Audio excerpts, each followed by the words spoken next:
Sa video na ito ay pag-uusapan natin ang mga pinakamalala na trahedya ng sunog sa Pilipinas. Kung bago ka pa lang sa channel na ito ay huwag kalimutang mag-subscribe at pindutin ang notification bell bilang suporta, at para na rin updated ka sa mga bago kong video. Kaya, simulan na natin.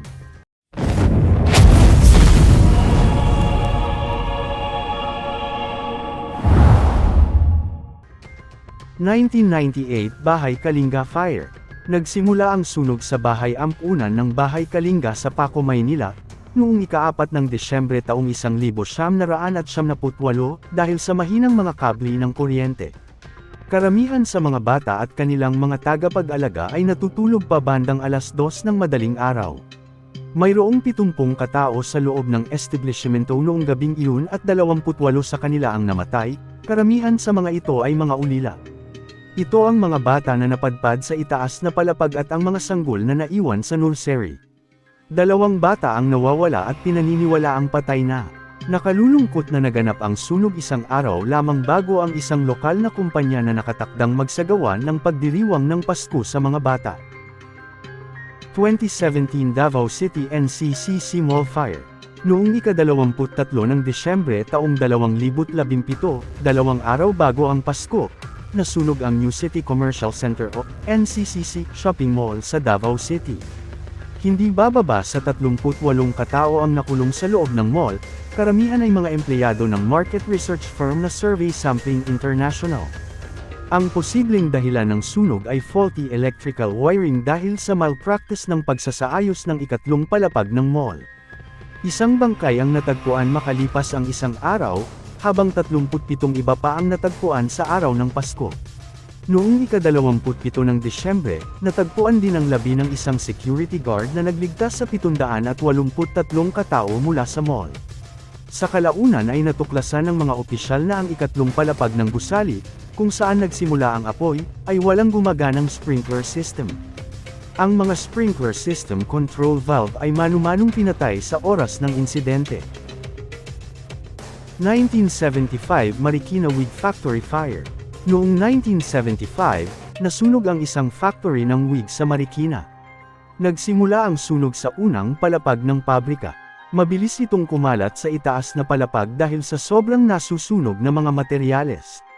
Dahil kinain na ng apoy ang mga fire escapes, karamihan sa mga manggagawa ay naipit. Ang ilang mga nakulong na manggagawa sa mga nangungunang kwento ay nagtangkang tumalon, ngunit namatay sila bilang resulta ng kanilang mga pinsala. Sa loob ng 3 oras, 42 manggagawa ang namatay habang 79 ang malubhang nasugatan. 2015 Kentex Sleeper Manufacturing Fire. Noong ika-13 ng Mayo taong 2015 sumiklab ang sunog sa pabrika ng Kentex Manufacturing na paggawaan ng mga flip-flops at rubber shoes sa Valenzuela City, matapos masunog ng spark ng welding ang mga substance na inilagay malapit sa pasukan ng pabrika. Ang apoy ay tumagal ng 5 oras bago tuluyang naapula. Hindi bababa sa 74 na katao ang namatay sa oras na iyon.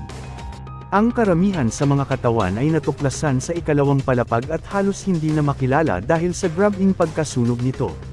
Inakusahan ng mga nakaligtas sa sunog ang kakilakilabot na kondisyon sa pagtatrabaho sa pabrika. Si Rex Gatchalian, ang alkalde ng Valenzuela City, ay kinasuhan ng graft at reckless imprudence, na nagresulta sa ilang mga akusasyon sa kamatayan at physical injury makalipas ang 2 taon. Ang akusasyon laban kay Gatchalian, gayunpaman, ay ibinasura ng Anti-Graft Court 2nd Division. 2001 Manor Hotel Fire. Noong ika-18 ng Agosto taong 2001, ang Manor Hotel sa Quezon City ay mayroong mahigit 170 individual na nag-overnight sa 6 na palapag nito. Nagsimula ang sunog sa ikatlong palapag pasado 4:30 ng madaling araw at ang usok nito ay ang naging dahilan para sila ay hindi makalabas sa loob ng kanilang silid. Ang hotel ay kulang din ng karagdagang mga tampok na pangkaligtasan tulad ng mga water sprinkler, mga alarma sa sunog, emergency lighting, at mga fire escape, ayon sa isang kamakailang pagtatasa. Posibleng nagsimula ang sunog sa isang restaurant at karaoke bar sa ikatlong palapag. Base sa paunang ulat, maaaring nagsimula rin ito sa sobrang pag-init ng isang air conditioning unit. May teorya namang iba na nagkaroon ng short circuit sa kisame ng isang third-floor stockroom.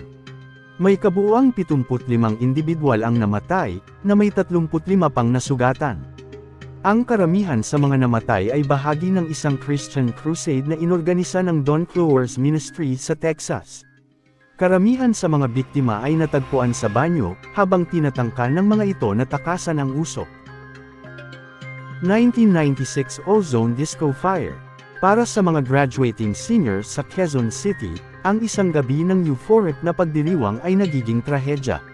Noong 1996, ang Ozone Disco ay ang lokal na dive bar at weekend gathering spot para sa mga mag-aaral sa kolehiyo at mga uso. Marami sa mga kabataang nagpunta sa club noong ika-16 ng Marso taong 1996 ay gustong magpahinga upang ipagdiwang ang pagtatapos ng taon ng pag-aaral at ang kanilang mga nalalapit na seremonya ng pagtatapos. Ine-enjoy ng lahat ang sandali hanggang sa masunog ang set ng DJ. Ang sunog ay pumatay ng 162 katao at ikinasugat ng mahigit 70 iba pa sa 350 clubbers at 40 tauhan sa Ozone Disco ng gabing iyon. Maraming tao ang inakusahan kaugnay sa insidente, ngunit noong 2014 lamang na nahatulan ng guilty ang 7 awtoridad ng pamahalaan ng Quezon City sa anti-graft at corrupt na aksyon hinggil sa administrasyong Ozone Disco. MV Doña Paz. Ang pampasaherong barkong Doña Paz ay naglalayag mula Tacloban, Leyte, patungong Maynila. Ang Mount Vector, isang oil tanker, ay nagdadala ng 1,050,000 litro ng gasolina gayon din ng iba pang produktong petrolyo mula Bataan patungong Masbate sa parehong panahon. Nag-crash ang dalawang yate bago maghating gabi noong ika-20 ng Disyembre taong 1987, 5 araw bago ang Pasko, sa Tabla Strait malapit sa Marinduque. Nagsimula ito ng apoy na mabilis na kumalat sa buong barko. Ang dagat ay lumilitaw na nagniningas, bilang resulta ng mga pagtagas ng gas at petrolyo ng barko. Ang pangyayaring ito ay itinuturing na pinakamalala na aksidente sa dagat mapa hanggang sa ngayon, tinatayang 4,000 pasahero ang namatay. Ang kakulangan ng mga life jacket at pagiging overloaded ng pampasaherong sasakyan, hindi bababa sa 2,000 tao ang hindi naitala ang idinagdag sa pangyayaring yun.